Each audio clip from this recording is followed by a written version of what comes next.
欢迎来到明星新闻 MKN Star News 频道，请订阅频道，所以大家不要错过当天最热门的新闻。我们今天的时事通讯包括以下内容：倾城夫妇 BE 真相，郑爽、杨洋为何连回忆都成禁忌？有时候，网友的考古不是真想知道答案，而是半夜睡不着觉，随手搜搜记忆里的人名。看到一条旧微博，心跳快半拍，像无意间翻到前几年的日记本。评论区隔三差五能见到这种留言。还有人记得倾城夫妇吗？要是郑爽、杨洋能再合作就好了。语气轻飘飘的，但底下跟着一串点赞。大家怀念的是什么？是那部剧，还是那段还能嗑的时光？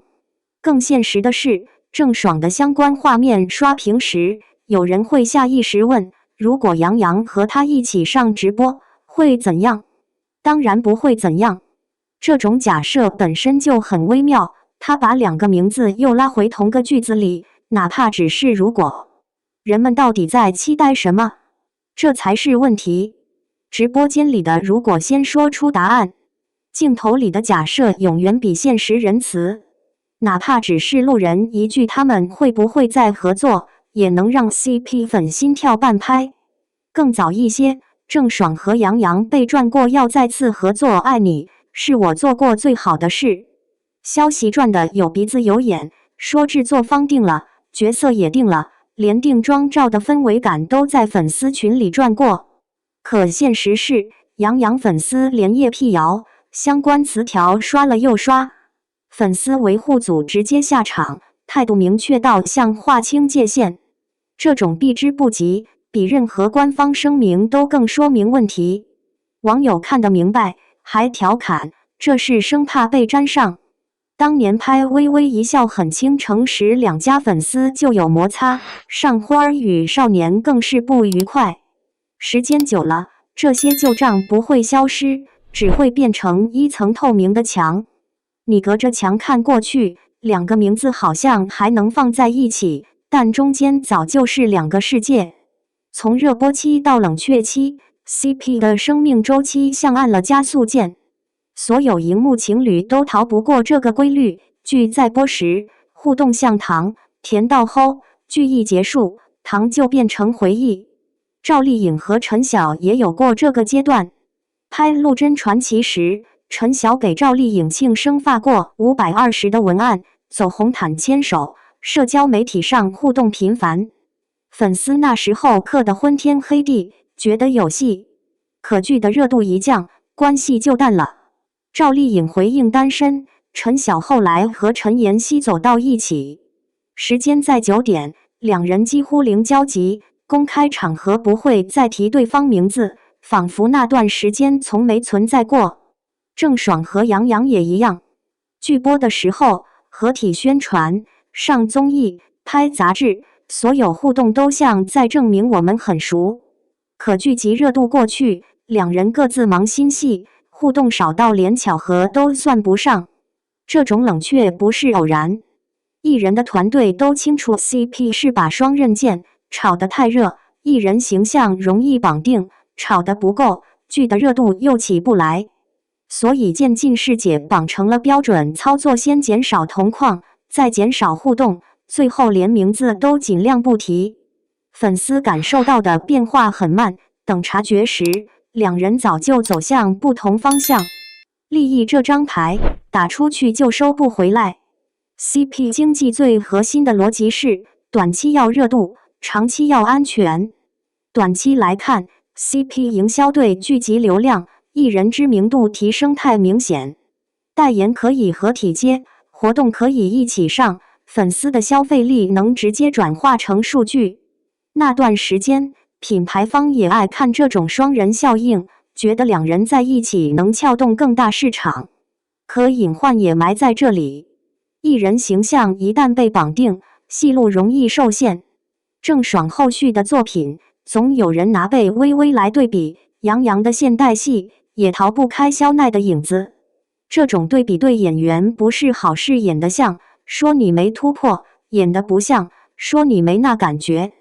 团队的操作策略就更微妙了。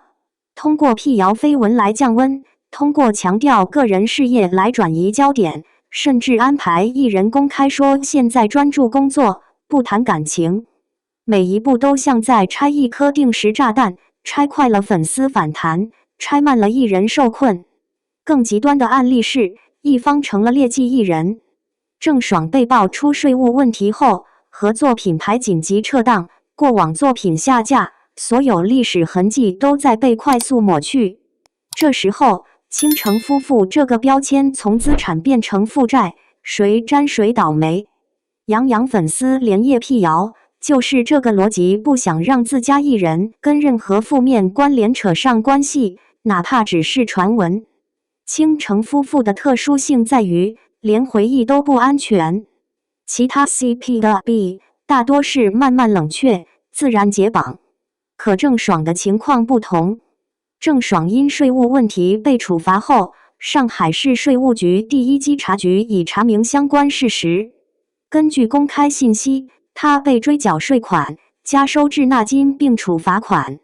广电总局也曾发布通知，要求相关部门不得邀请他制作节目，还要停止播出他参与制作的节目。这些是公开事实。他们带来的结果是，他过去的作品下架，社交账号被封禁，所有公开活动被叫停。哪怕粉丝想重温《微微一笑很倾城》，平台上也找不到完整版本。这对 CP 资产的打击是毁灭性的。作品没了，合作历史被抹去，粉丝的情感无处依附。你刻的糖，连装糖的罐子都被收走了。更残酷的是，行业对劣迹艺人的态度很明确。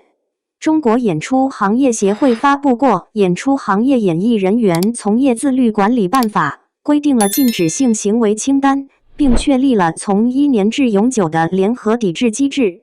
这意味着，一旦被定性为劣迹艺人，基本等于退出行业。